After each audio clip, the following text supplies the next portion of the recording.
Michel Onfray est un des intellectuels les plus célèbres de France. Désormais recruté par CNews, la chaîne d'information du milliardaire d'extrême droite Vincent Bolloré, celui-ci s'est toujours proclamé d'une vieille gauche libertaire et proudhonienne.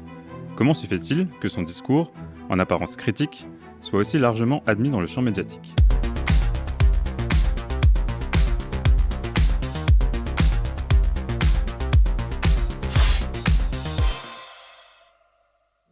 Michel Onfray a signé plus de 100 livres, propose des vidéos payantes sur son site web et s'est même lancé dans une nouvelle activité de coach en développement personnel. Autant d'activités qui lui assurent des revenus confortables et des invitations extrêmement régulières sur les plateaux de télévision. Michel Onfray a la réputation d'être subversif, la plupart du temps présenté par les journalistes comme appartenant à une gauche critique, athée et libertaire. Et nous recevons deux hommes de gauche qui se soucient de la gauche. Il est notamment connu pour l'ouverture de l'Université populaire de Caen en 2002, qui proposait des conférences gratuites et ouvertes à tous, diffusées également sur France Culture, et qu'il décrivait comme une réaction à la présence de Jean-Marie Le Pen au second tour de la présidentielle. Michel Onfray, qui se dit d'une vieille gauche, du côté des oubliés, a fondé en 2020 la revue Fonds Populaire, qui est un succès de librairie et présenté comme souverainiste, c'est-à-dire critique de l'Union européenne. Un premier doute assaille peut-être le téléspectateur averti. Comment se fait-il qu'un représentant d'une gauche libertaire et anarchiste soit aussi régulièrement invité sur des médias possédés par des milliardaires, où elle est habituellement si absente et diabolisée ? Michel Onfray dit pourtant être perpétuellement attaqué et censuré. Il l'est, mais seulement, et plutôt récemment, d'une petite partie de la presse écrite, en particulier Libération et Le Monde, qui le décrivent comme un rouge-brun, terme qui semble valider leur lecture de la politique où les extrêmes se rejoignent.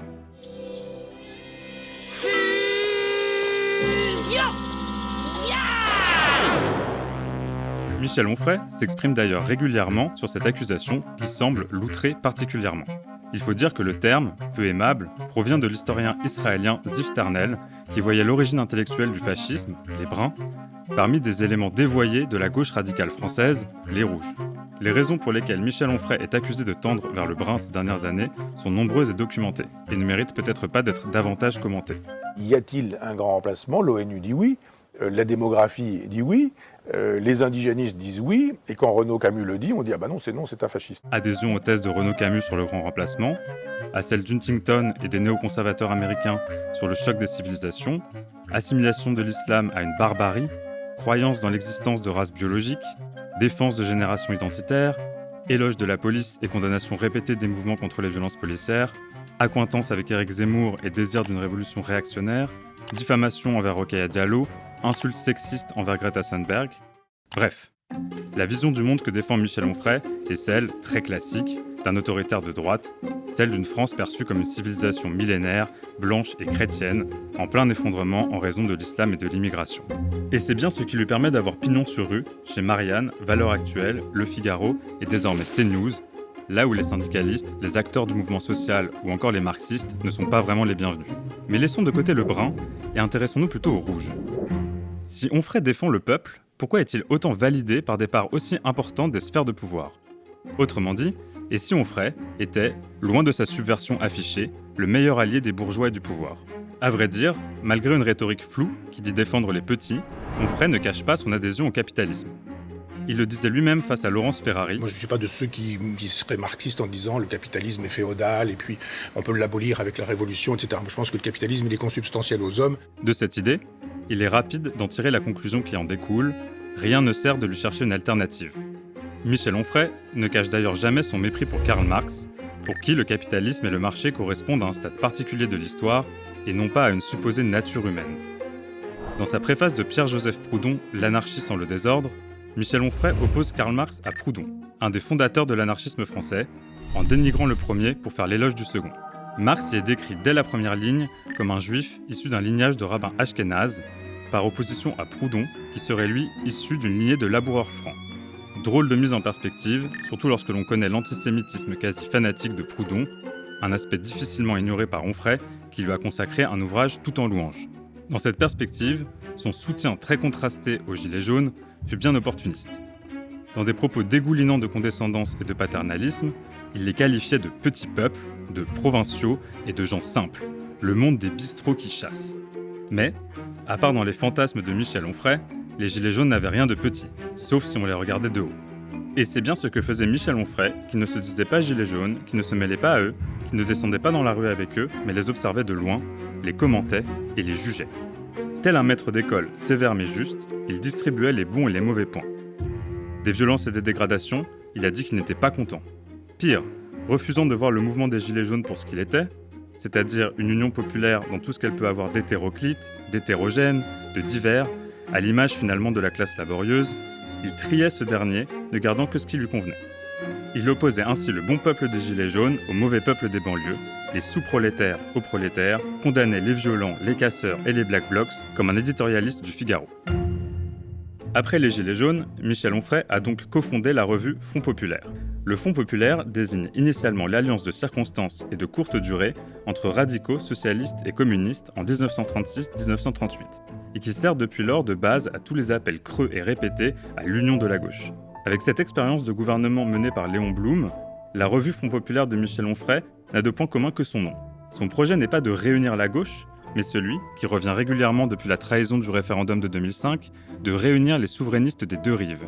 C'est-à-dire les souverainistes de droite et de gauche qui avaient voté pour le non pour contrer ce qu'il appelle les maastrichtiens.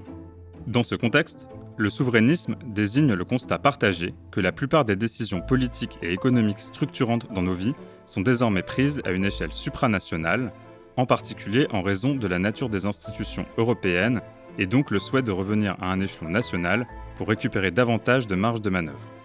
Le souverainisme est donc un point de départ pour un gouvernement qui souhaiterait appliquer un changement de cap par rapport aux politiques menées en Europe. Pris isolément, il ne nous dit néanmoins rien sur le cap en question. Le souverainisme, oui, mais pourquoi faire ? Quel est ce programme économique et social que Michel Onfray souhaiterait voir appliqué grâce à la récupération de notre souveraineté nationale ? C'est là que le tableau se noircit de nouveau et que l'on comprend mieux pourquoi des souverainistes des deux rives, Onfray n'a visiblement réussi qu'à réunir une seule rive, une rive très très droitière. En effet, Onfray, qui ne rate jamais une occasion d'énoncer sa fierté d'être appuyé de fiscalistes, de banquiers, de traders, de militaires, d'hommes d'affaires, souhaite un capitalisme populaire. Pourtant, quand Onfray entre un peu plus dans le détail, on comprend très bien ce que son capitalisme populaire a de capitaliste et un peu moins ce qu'il a de populaire. Interrogé par Yves Calvi à propos d'un discours du ministre de l'économie Bruno Le Maire, Onfray s'était mis soudain à parler comme un chroniqueur écho de BFM Business en déclarant « Il faut un discours qui libère le travail, qui libère les énergies du travail. Il y a plein de gens qui ont envie de travailler, mais on leur dit « Ah, mais le code du travail ne le permet pas, il y a de la paperasserie. » Après avoir appelé à déréguler, il s'en était pris aux syndicats et en particulier à la CGT. Ce sont des gens du vieux monde qui ont une vision du monde périmée. C'est l'administration qui tue tout. Le discours vous semble familier ?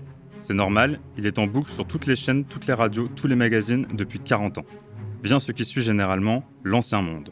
Celui qui croit en la lutte des classes, qui défend les travailleurs, les syndicats quoi, qui n'aurait pas vu le formidable changement incarné par le nouveau monde, du Macron dans le texte.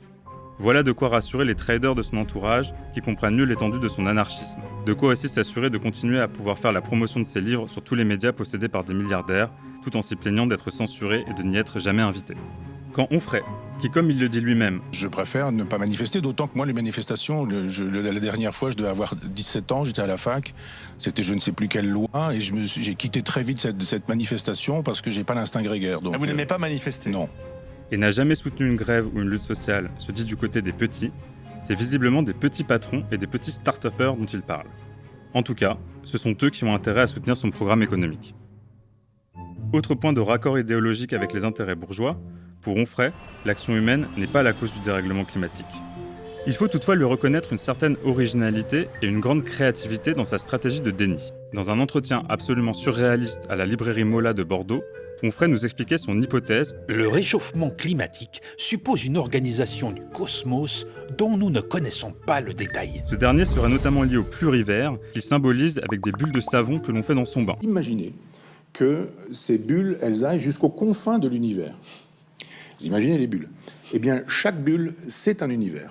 Le réchauffement climatique, c'est pas juste parce qu'on tire trop la chasse d'eau, c'est aussi parce qu'il y a des interactions de notre tout petit univers dans une configuration impensable avec les autres univers.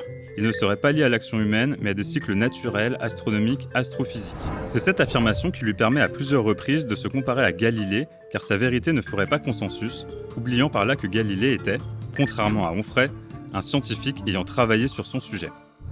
C'est la même thèse qu'il défendait d'ailleurs contre la jeune Greta Thunberg, à qui il reproche de ne pas avoir étudié les cycles cosmiques, après avoir, avec l'élégance qui le caractérise, rappelé son autisme et avoir affirmé qu'elle avait le sexe et le corps d'un cyborg du 3e millénaire. Pourtant, la catastrophe environnementale est au cœur de la crise du capitalisme que nous vivons. C'est pourquoi les capitalistes ont bien perçu que la prise de conscience écologique leur est dangereuse, car elle implique de questionner certains des postulats fondamentaux de la science économique libérale et de transformer en profondeur nos modes de production, de consommation, d'échange. Il y a donc un vrai enjeu idéologique à nier la responsabilité humaine, ou plutôt à la responsabilité capitaliste, dans le dérèglement climatique. Car si celui-ci est naturel, alors nous ne pouvons rien y faire à part tenter de nous en accommoder. En toute cohérence, on peut mieux comprendre la position d'Onfray sur ce sujet. Ne nous y trompons donc pas en cette période de grande confusion. Si Onfray distille depuis des années déjà des propos extrêmement brutaux contre les minorités religieuses et en particulier les musulmans, il n'y a rien non plus à sauver de son discours social. Il dérange, Michel Onfray, c'est le moins qu'on puisse dire. L'immense sollicitude dont font preuve des médias oligarchiques envers lui s'explique par la grande servilité qu'il leur témoigne en retour en défendant le programme de la bourgeoisie.